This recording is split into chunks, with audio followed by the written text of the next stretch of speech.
So we've seen how easy it is to create views with Composer. Now we're going to see how we can easily take those views and turn them into an animation. As I switch between views, you can see that it already creates a little sort of mini animation.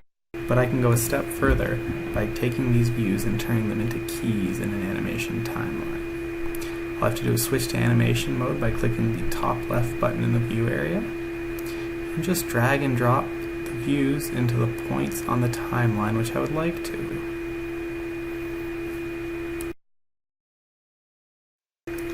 So we'll quickly place all the rest of these views, and once they are all placed,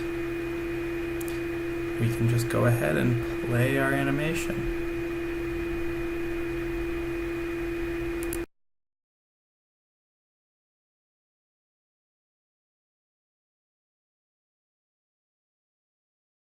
Wasn't that easy?